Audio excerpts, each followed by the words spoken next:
Hindi cinema के ही man कहे जाने वाले अभिनेता धर्मेंद्र का 89 साल की उम्र में निधन हो गया है। प्रधानमंत्री नरेंद्र मोदी ने एक्स पर पोस्ट करके कहा, धर्मेंद्र जी के जाने से इंडियन सिनेमा में एक युग का अंत हो गया है। मोदी जी ने लिखा कि वो एक दिग्गज व्यक्तित्व और शानदार अभिनेता थे, जिन्होंने जो भी किरदार निभाया उसमें अलग तरह का चार्म और गहराई ले आए। जिस तरह से उन्होंने अलग अलग किरदार निभाए, उस अंदाज से तमाम लोगों को अपना मुरीद बनाया। आइए आज हम जानते हैं धर्मेंद्र जी के जीवन के बारे में। 1935 में पंजाब में जन्मे धर्म सिंह देओल ने अपने पुश्तैनी गांव नरसाली से लेकर बॉम्बे तक का ऐसा सफर तय किया जिसे एक ख्वाब ही कहा जा सकता है। भारत ही नहीं, पाकिस्तान में भी धर्मेंद्र के जबरदस्त फैन रहे हैं, जिसमें पाकिस्तान के पूर्व प्रधानमंत्री नवाज शरीफ भी शामिल हैं। धर्मेंद्र ने एक किस्सा सुनाया था, जब नवाज शरीफ भारत आए थे तो उनसे मुलाकात हुई थी। नवाज शरीफ ने बताया कि उनका परिवार गाड़ी से जा रहा था तो रास्ते में मेरे घर के सामने कार रुकवाई गई। उन्होंने अपनी पत्नी और बच्चों को बताया था, देखो ये धर्मेंद्र का घर है। धर्मेंद्र अपने एक्टिंग से तो मशहूर हुए ही, साथ ही उनकी दरिया दिली के किस्से भी उतने ही चर्चित रहे हैं। लेखक राजीव विजयकर की किताब Dharmendra not just a he man ऐसे किस्सों से भरी पड़ी है। किताब में महेश भट्ट बताते हैं, फिल्म दो चोर के सेट पर मैं बतौर सहायक काम कर रहा था। मैंने ठीक से निर्देश नहीं दिए थे, जिस वजह से ट्रक ड्राइवर की धर्मेंद्र की ड्रेस लोकेशन से दूर होटल में छूट गई थी।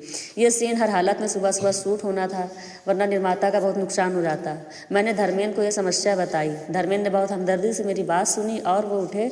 पास में ट्रक ड्राइवर था, उसके पास गए और धर्म जी ने उससे ड्राइवर के पहने हुए मैले कपड़े उधार लिए और एक ड्रेसमैन की गलती को अपनी उदारता और कल्पनाशीलता से ढक दिया।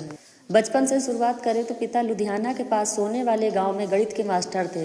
वहां सिनेमा देखना तो बहुत दूर की बात थी। लड़कपन में एक दिन चोरी छिपे दिलीप कुमार की फिल्म शहीद देखी, जो 1948 में आई थी। धर्मेंद्र ने ऐसा बताया था कि उस फिल्म और दिलीप कुमार ने उनके दिल पर गजब का जादू किया और उनकी तकदीर जैसे उसी दिन तय हो गई थी। किस्मत भी शायद धर्मेंद्र का साथ दे रही थी और 1958 में फिल्म फेयर मैगजीन ने एक टैलेंट हंट की घोषणा की, जिसमें विमल राय और गुरुदत्त जैसे दिग्गज शामिल थे।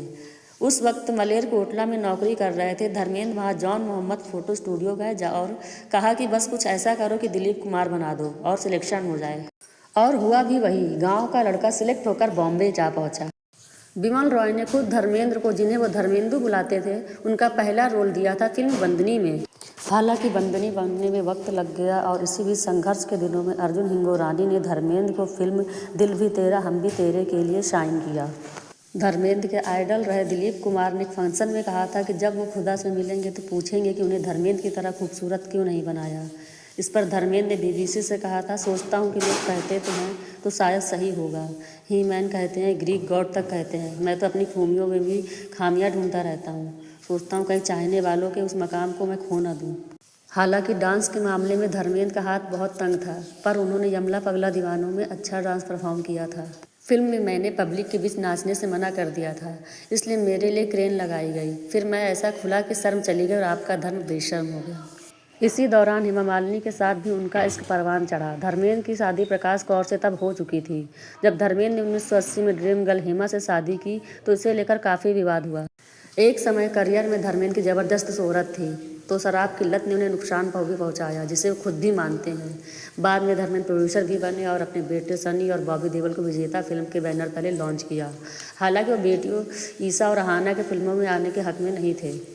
लंदन में दिए इंटरव्यू में एक बार धर्मेंद्र ने कहा था, एक्टिंग मेरे लिए मेरी महबूबा है, मुझे इससे मोहब्बत है। जैसे आशिक और मासूक में लड़ाई हो जाती है, कभी ये रूठ जाती है तो मैं मना लेता हूँ, कभी मैं रूठ जाता हूँ तो ये मना लेती है, लेकिन मैंने इसे कभी छोड़ा नहीं। सही बात है, धर्मेंद्र ने एक्टिंग कभी नहीं छोड़ी थी। बीच बीच में अपनी महबूबा से मिलने वो आ जाया करते थे। रोल अच्छा हो तो उनका वही पुराना रूप भी देखने को मिलता था। धर्मेंद्र जी जैसा जिंदा दिल इंसान हमेशा हम लोगों की यादों में जिंदा रहेंगे और उनकी फिल्में हमेशा हम लोगों का मनोरंजन करती रहेंगी। वीडियो अच्छा लगा हो तो लाइक शेयर एंड सब्सक्राइब ज़रूर करें।